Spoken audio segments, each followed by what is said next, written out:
Do you want to make the most of your doctor's appointment? I'm Dr. Veena. I'm a full-time NHS GP working in London, and I'm here to give you 5 tips on how you can get the most out of your next doctor's appointment. I'm a family doctor, so the tips I give will be very specific to that, and I hope this helps you. Firstly, we understand how difficult it is to come by these appointments. Patients often feel frustrated, agitated. They feel that it might be too pressured, or they feel rushed with what they want to, discuss with their doctors. And we feel that. We understand that. And I hope that some of these tips will really help you organize your thoughts, organize your appointments and schedules, and you'd leave feeling that you got the maximum that you should have got from that appointment. First thing, focus on 1 or maximum 2 problems in one 10-minute appointment. We understand that you may have waited weeks to get that one appointment, right? And it's tricky because things pile up, our health piles up. It's never one thing. The shoulder pain may now be causing elbow pain, which may now be causing you issues with writing, which means you can't do your work. You may need a footnote. It's very complex. It's multifactorial. It's never just one problem. We get that. But what happens when you bring too many things to one consultation and we have limited time? We may not be able to thoroughly look into each of those problems. So clinically, that might not be the safest and best thing to do for you. What I also mean by that is, with each problem, there are a certain set of questions we need to ask so we can understand how best to treat it, how best to make you feel better, and how best to really manage your condition. This could be things like not just your drug history and your social history, but also things around it. For instance, if you come in with a headache, we'd want to know about your vision. We'd want to know if there was any head injury or trauma.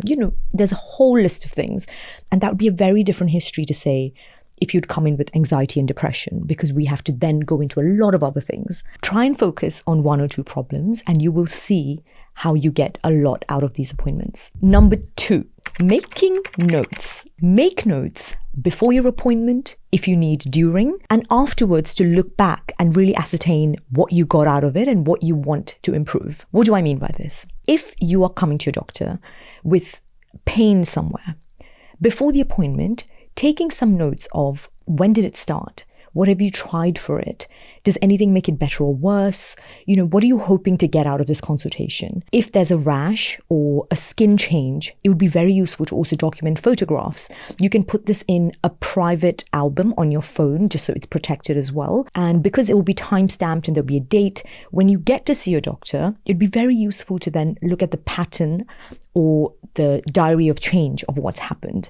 And that way it helps us visually compare and treat you better. And even for yourself, just to document your recovery process to see what can be done. So I always encourage patients to use technology to their advantage by making notes, adding appointment times and reminders on their calendars if they have it on their phones, or taking images if it's a skin concern or something that visually needs to be seen. What also helps, when you're in that appointment, right? You've waited weeks, you're in there. I've had patients who literally go blank. And when I ask them things like, so when did this start? They genuinely have to think, I can't remember. And bless them. It's tricky because it could just be that in that moment you forget, or you may not remember to say something that's very important to you. So having those bullet points in a notepad or on your phone can be very, very handy. And at the end of your consult, also making notes on your phone of what the summary of that consultation was. Does a doctor want you to go and do a blood test? Do they want you to take a specific medication? When is your follow-up? What happens next? Those are things you should really, really make notes on. Often I have patients who leave appointments and then a couple of days later, reception team will message me saying, they wanted to know what are they meant to do about X or Y, or when should they contact you about something? And I remember discussing it with them, but they may have just forgotten. Life gets busy. We all have so many things that we balance. Let your doctor's consultation be one less thing that you have to worry about. So this is something I would also really encourage you. Use technology to your advantage. There are amazing apps that can help you get organized. I'll leave some here for you to have a look at.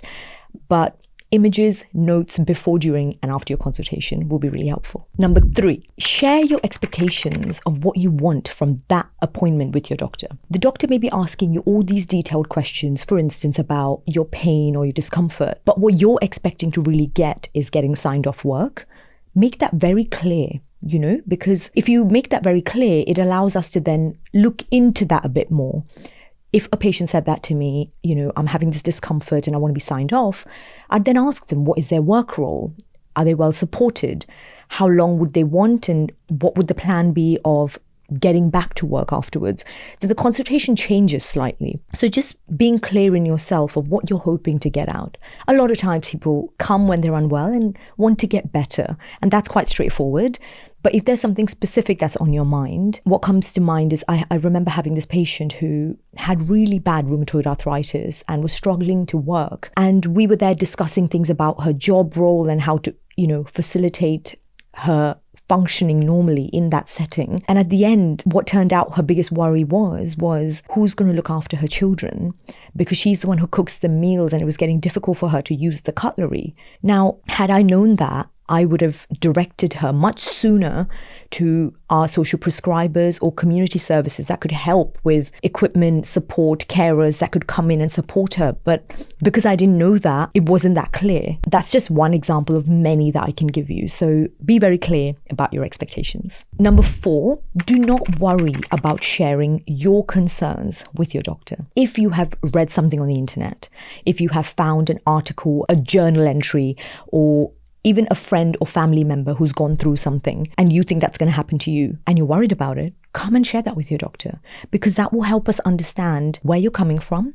And then it can take the consultation forward into thinking, what can we do about this concern or worry, right? First thing to say, it's very easy to get very influenced by information on the internet or specifically personal stories of people you love and care about. But everyone's health is unique. Yes, some things are genetically predisposed and there is a genetic component, but not everything is. And these things can be very easily cleared up if you just discuss it with your doctor. I always encourage my patients to bring what they've seen online. They think, doctors hate that we look on Google. And they always say, you're going to hate this, but I've already looked at my rash and I think it's this. And I encourage them. It's amazing that you're using your time to look into your health, to read and understand and further your knowledge about the topic. So I always encourage it. And I think you should too. If you've read something, seen something, bring it to your doctor and say, I read it on this website. This is what I think. Could you explain it to me? What do you think this means? Does this impact my life? Whatever that means for you. And we can help break that down or decode that a little bit more. And I'm sure your GP would be happy to do so.